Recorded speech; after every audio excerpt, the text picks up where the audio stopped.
हिंदी भाषी जनता परिषद के द्वारा श्री राम कथा का आयोजन डोंबिवली के दावड़ी परिसर में किया गया है, जिसमें प्रतिदिन सैकड़ों की तादाद में महिलाएं व पुरुष कथा का श्रवण करने के लिए आते हैं। परिषद के अध्यक्ष विश्वनाथ दुबे ने अपने सुपुत्र को कथा के माध्यम से लॉन्च किए जाने के सवाल पर तीखी प्रतिक्रिया देते हुए कहा कि यह कथा वर्षों से अनवरत चलती आ रही है और समाज के कई कार्य भी करते आ रहे हैं। ऐसे में उनको अपने सुपुत्र सागर को लॉन्च करने की जरूरत ही क्या है। जनमानस का प्रेम तो सदैव ही उनके साथ है। हिंदी भाषी जनता परिषद द्वारा डोंबिवली पूर्व के दावड़ी परिसर में श्री राम कथा का आयोजन किया गया है। आइए इस बारे में हम और अधिक जानकारी हासिल करते हैं सागर दुबे जी से। सागर जी, आप बताइए, ये जो जनता परिषद द्वारा जो ये कथा आयोजित किया गया है, ये कब से आयोजित की जा रही है? मैं आपके मीडिया के माध्यम से बताना चाहता हूँ, 6 दिसंबर 2025 से कथा का प्रारंभ हुआ था और 14 दिसंबर 2025 की कथा का समाप्ति है। तो कथा का महाभंडारा है। इस प्रकार के पूरे कार्यक्रम की रूपरेखा है। इस कथा का रखने का मकसद एक ही है, जन जन तक राम कथा पहुंचाना है, लोगों को एक तार में बांधना है और लोग आध्यात्मिक की तरफ बढ़े, युवा पीढ़ी आध्यात्मिक की तरफ जाए। जो हमारी देखते रहेंगे, यहाँ पे महिला की संख्या, मेरी माताओं बहनों की संख्या सबसे ज़्यादा है, वो अपने घर में इसका पालन करें। ये मकसद से हमने यहाँ पे दावड़ी परिषद में हिंदी भाषी जनता परिषद महिला शाखा के माध्यम से हमने ये राम कथा का नियोजन किया। जैसा कि अभी नगर सेवकी का चुनाव भी अभी सामने है, तो आइए हम इससे बात करते हैं विश्वनाथ दुबे जी से। तो ऐसा यह कहा जा रहा है कि यह कथा का आयोजन जो है, दुबे जी आपके जो लड़के हैं सागर, इनके लिए जो है और खास करके आयोजित किया गया है।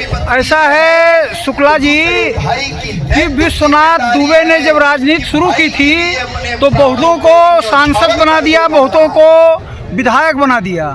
तो विश्वनाथ दुबे राजनीति के लिए कभी कुछ नहीं करता है, समाज सेवा के लिए वो जिंदा है और समाज सेवा के लिए मरेगा।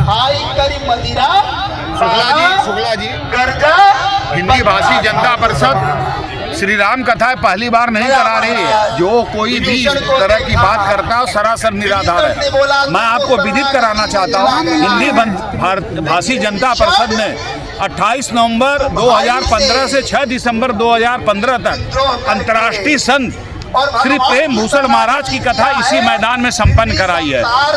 तब ये तो कुछ लोगों का कहना है कि भगवान के धर्म कार्यों में भी राजनीति ला देते हैं। ये पूर्णतः धार्मिक कार्य है और हिंदी भाषी जनता परिषद हर साल समय समय पे ऐसे धार्मिक कार्य करती रहती है। हम तो खिड़कालेश्वर में शिवरात्रि में लोगों को ठंडा शरबत पिलाते हैं। हर साल कोपर गाँव में हमारी अखंड रामायण होता है। तो ये सब राजनीतिक आरोप राजनीतिक लोगों द्वारा अपने स्वार्थ के लिए लगाया जाता है। हिंदी भाषी जनता परिषद शुद्ध रूप से सामाजिक कार्य करती है और उस कार्य को यागवेंद्र दुबे, उस साबर दुबे जी तेजी से आगे बढ़ा रहे हैं और ये हमारे दावड़ी शाखा के प्रभारी है, इसलिए यहाँ पे इस कार्य की जिम्मेदारी निभा रहे हैं। धन्यवाद। इस कथा के माध्यम से आप लोगों को क्या संदेश देना चाहते हैं? शुक्ला जी ने एक बहुत तीखा सवाल किया कि ये कथा सागर दुबे जी को लॉन्च करने के लिए लॉन्चिंग पैड जैसा है। ये इसमें सत्यता नहीं है। भाई विश्वनाथ दुबे जी, भाई त्रिलोकीनाथ जायसवाल जी और हिंदी भाषी जनता परिषद ने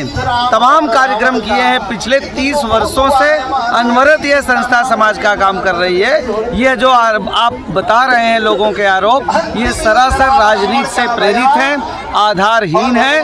सागर चूंकि यहाँ के प्रभारी है दावड़ी शाखा के हिंदी भाषी जनता परिषद, इसके 10 साल पहले भी 2015 में पंडित प्रेम भूषण महाराज की कथा करा चुका है। तो 10वें वर्ष में उस कथा का आयोजन फिर किया गया है। बाकी सब आप लोग जानते हैं, बहुत ही सफल कार्यक्रम रहा है, सराहनीय कार्यक्रम रहा है। और सागर जी ने जो यहाँ सेवा की है, महिलाएं आकर के अपना जो आशीर्वाद दे रही हैं, इतना बड़ा प्यार दे रही हैं, ये कार्यक्रम की सफलता का बहुत बड़ा सूचक है।